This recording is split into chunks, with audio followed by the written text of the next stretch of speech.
Alright, Shalom. Shalom. Alright, before we begin, we give all praises on the glory too. Yeah, how would by Shem Yah was shot by Shema Pakadash. Alright, the belongs together as apostles who great most of well. Alright, peace, blessing, citation for electors out there pushing, laboring, believing, listening to this truth with all sincerity. Alright, maybe a blessed blessing through the plain household.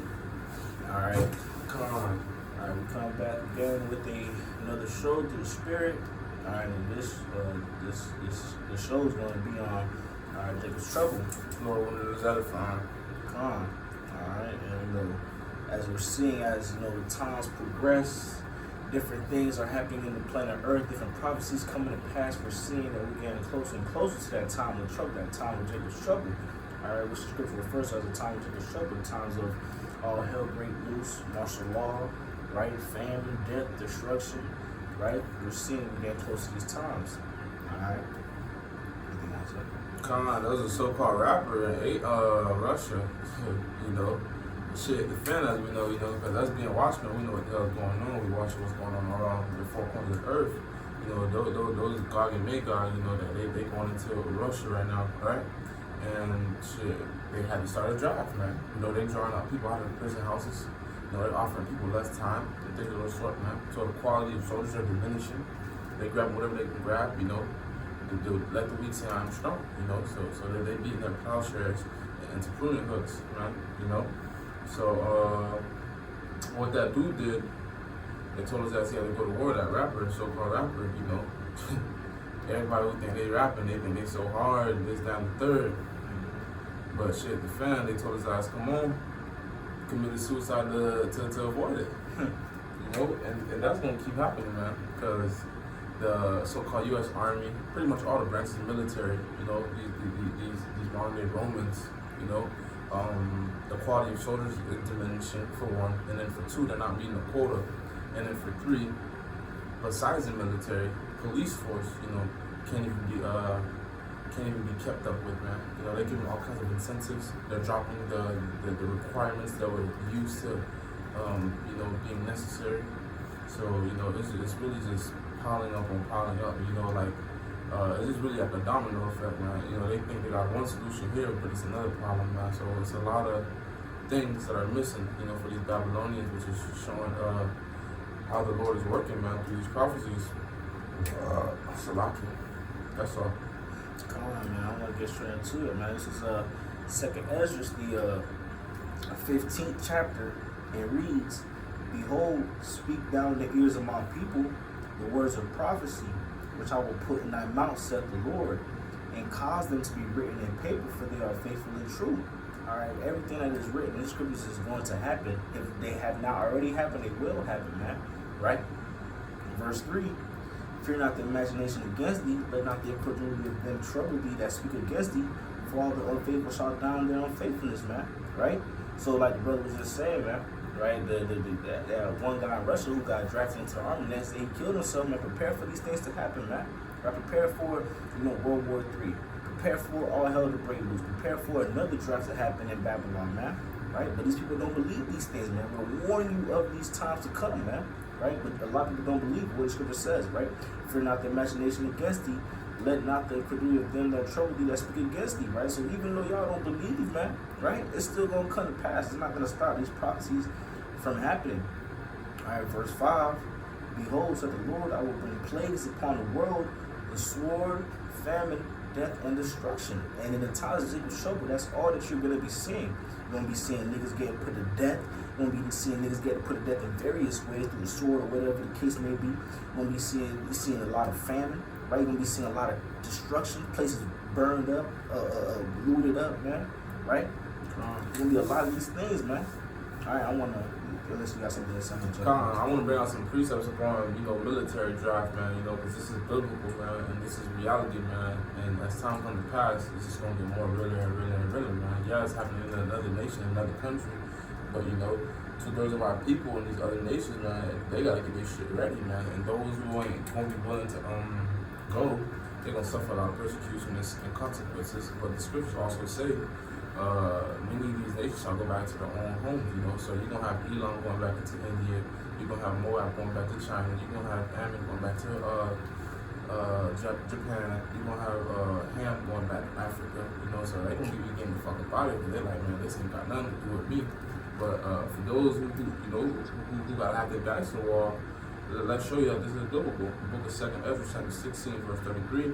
The virgins, being those young women, shall mourn, having no bridegrooms.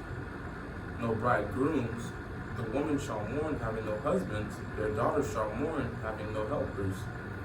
In the wars shall their bridegrooms be destroyed, and their husbands shall perish of famine.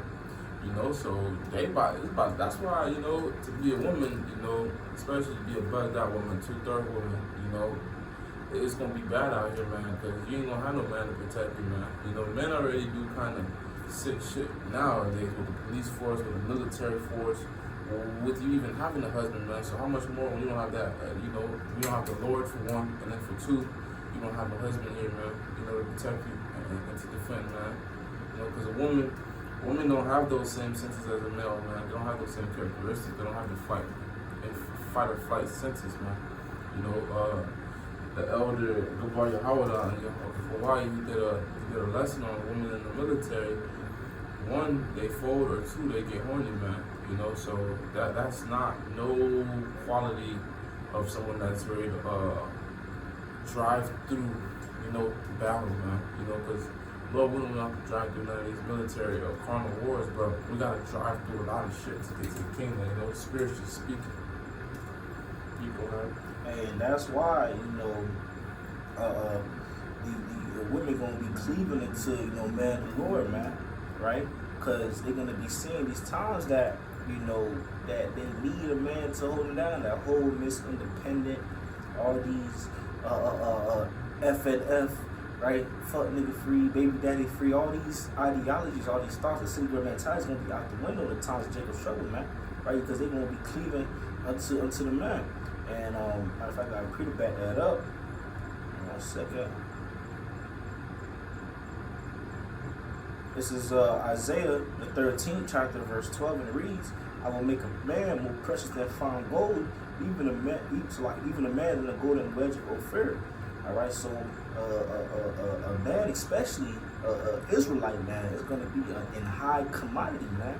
Right? They're not going to be worried about, you know, all these different niggas in the world, man. All the people with money and so forth, man. Because what are they going to? How is that going to benefit them in the times of trouble, man? They really going to be cleaving unto the man of the Lord, man. All right, and I want to go back and that's what they say. You know, shit, all these are judgments, man, that are coming to pass, man. You know, 'cause a lot of people don't believe, you know, the Bible speaks to this. You guys are fear mongers and things of those sorts. Well, the Lord is a fear monger, man. You know, this book literally has a book called Lamentations, man. There's nothing good about that.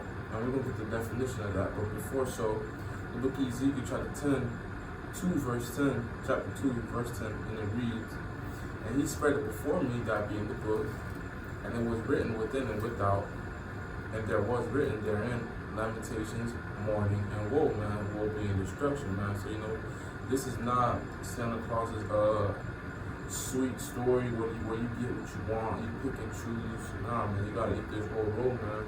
And of course, it'll be sweet at first, but when you really see that, okay, she's about to hit the fan, now you see the bitterness of it, man. And the definition of the word lamentation goes into, give me a second, I'll bring this up. Elegy, which I don't really know that word, but the definition of elegy is typical lament for the dead. So pretty much in that mourning state, you know, pretty much that sadness, pretty much the opposite of mirth, you know. That's what people don't want to be in, man, but, you know, we'll have to go through it. And, you know, for a lot of these niggas out here, and even, you know, people that think they're in the truth, man, people that, you know, faking the fake, man, the Lord is going to get down with you. Because judgment is going to begin at the house of the Lord, man. It's going to begin with those who know that they're Israelites first, those who are calling on the names of the Lord, man, and not in truth and sincerity. The Lord going to have a bone to pick with you, man. And then it's going to go down to 2/3 of our people. And then the rest of them people, you know, the Lord ain't dealing with them regardless. So They gonna be fucked. They know they gonna be fucked, man. That's why they enjoying that short time that they have, man. That's why they gonna lift up that standard. That's why they gonna part with a bang, cause they know, hey, I can't do shit about it. So, shit, you know. Cause if you ask a lot of people, what would you do if the world would end today? They would tell you all kinds of filthy shit, you know. Instead of repenting and getting their spirit right for the Heavenly Father to come and to see the Heavenly Father, they'll tell you, I'm gonna smoke all the blunts I can. I'm gonna have a foursome. I'm gonna have an orgy. I'm gonna kill a lot of people. You know, that's that flesh, and that's those demons, man. The book of 1 Peter chapter 4 verse 17, the back of what said through the Spirit, for the time has come for judgment to begin at the house of the Most High. And if it so begins with us first, what will be the end of those who do not obey the gospel of the Lord, man? You know. So, shit, it says the righteous shall be scarcely saved, the elect shall be scarcely saved, man.